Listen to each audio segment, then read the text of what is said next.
This is Carolina Millan. Welcome to a new episode of Beyond the Hustle. And I'm here today with a returning guest, and it's an honor for me to have him here, Mr. Dean Graziosi. How are you, Dean? I'm good. It's so good to be here with you.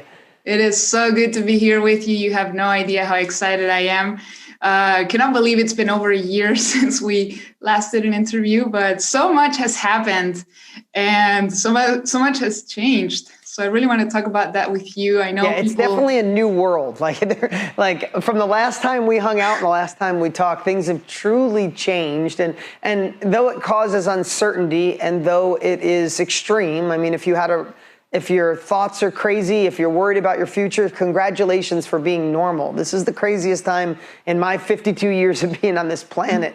But also in times of change like that, if we have the ability to see through the clutter, see through the fear, there's some amazing opportunities. So I'm glad to be here and be able to inspire that today. That's what we're going to be talking about today. There's so much opportunity despite everything that's going on. And so who better than you to help me guide people through? You.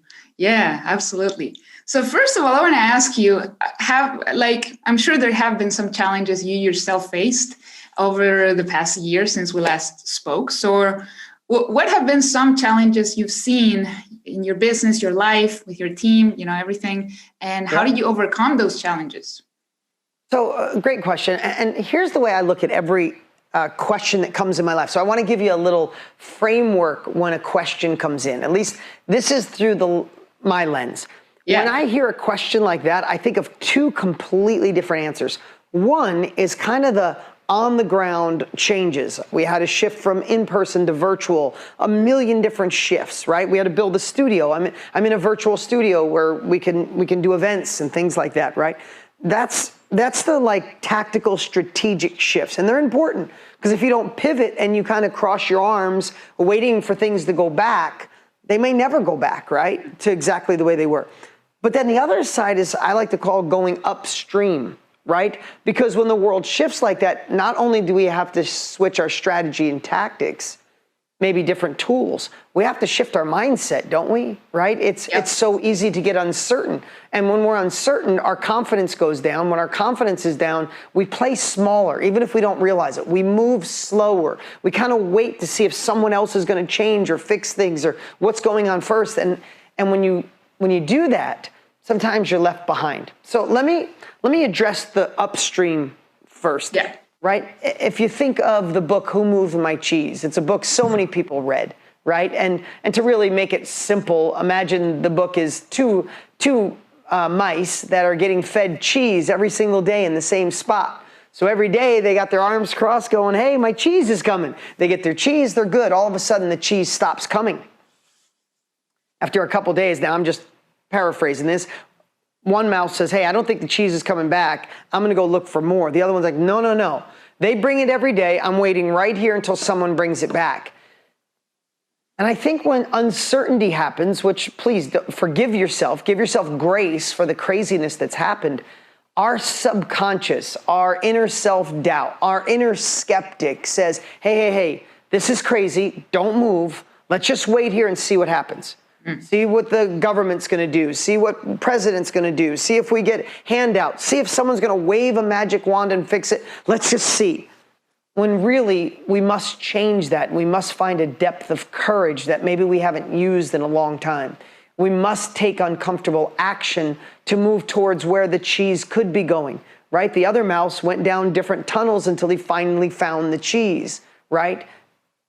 So when you think about that, I think going upstream and recognizing that your subconscious, your inner self-doubt, your fear is going to try to own you in times like this, you have to fight that stronger than ever. And what are some of the ways to fight it? Doing what you're kind of doing here right now. Listen to Carolina and people that are bringing you capabilities. We must learn from people who've already been there, who've already navigated through these tough waters, who've already gone through the rough rapids and know what it's like on the other side. So learn from those who've already been there at an obsessive rate. It's why self-education is one of the fastest growing industries in the world, because we want to learn from people who've already been there. And then once you learn it, then I'm going to say, don't be a professional learner. Be a professional action taker. And again, it's that uncomfortable action, because it's not comfortable to move when you're uncertain. It's not comfortable to move when things change, but we must, or we're left behind, right? And just remember this, courage isn't moving forward in the absence of fear. Courage is moving forward when you're scared to death. And it's those who move forward that become the role models and the leaders that this world needs right now more than ever. So that's kind of the upstream thought. And I had those fears. I had those worries. I'm human, just like the rest of us. Doesn't matter what level you're on. Doesn't matter how much money you make or how much. We all feel the same. Internally, it feels the same if I'm worried about 2 employees or 200. It's the same feeling, right? I'm worried the same if I need 20 grand a month to live, or we have to bring in 2 million a month to pay for the bills. It's all the same feeling. So we have to go upstream and make sure this is in the right place. What would you tell people who are starting out? Some of the people listening, watching might be just starting out. They only have maybe one person on their team, and they get all this information from different directions of what they should be doing. How do you figure out what to focus your attention on when you have limited resources and you want to make some progress? Yeah, so simplify, simplify, simplify. Focus in one direction. I know you've heard this a million times, but pick your swimming lane. The first thing you have to do, remember I answered the question earlier of tactics, strategy, and mindset? First, you got to anchor in your mindset. Because if you don't have an unstoppable mindset, I promise you in today's crazy world, you'll have something trip you up and it'll never work. Doesn't matter what industry, what business, it will not work if you have one foot out the door. If you're questioning it the whole way, if you're going, prove to me this works, it's not going to work. Does a relationship work if you are unfaithful just once in a while, or you got your foot kind of out the door? Never in a million years. Does a diet work if you still cheat and eat a whole bunch of stuff whenever you can? Does anything work in the history of the world when you dabble or you're not committed? No. Does anything work if you are believing it's probably not going to work anyway? If you're in a relationship right now and you go, it's probably not going to work anyway, I'll see. I promise you it's not going to work. If you're in a business, you're saying, I'm probably not going to work, but I'll try. It's already doomed. So the one thing you have to have in your business is certainty and 100% committed. Burn the boats, go all in. Once you do that, then you must gain capabilities from someone who's there. Don't try to figure it out on your own. The old way of figuring it out on your own is just, the world's moving too quick. Find someone who's been there and learn from them. Cut a check for speed. All good entrepreneurs cut a check to learn from somebody who's already been there. You're going to pay the money anyway, whether it takes you 3 years or 3 months, you're going to pay the money, you're going to pay the time. So that's that. But secondly, focus on the needle moving pieces in the business. What happens is you start a business and then you start thinking of all the variables. The needle movers are marketing and sales. Obsess on marketing and sales. Understand how to get people to say yes. I watch so many people start to get in business and they'll spend a month trying to figure out their website and the logo and the color and what it looks like. And what happens is when you get uncomfortable thinking about selling, you go back to more creation. I got to sell. You know what? Let me add a new module to my course. I got to sell. You know what? Let me write a new chapter, right? Don't do the things that are comfortable. Do the things that actually move the needle towards where you want to be, and nothing changes until a sale is made. You are not in business until a sale is made. I don't care if the book's written, the course is written, until you sell it, it's just a hobby.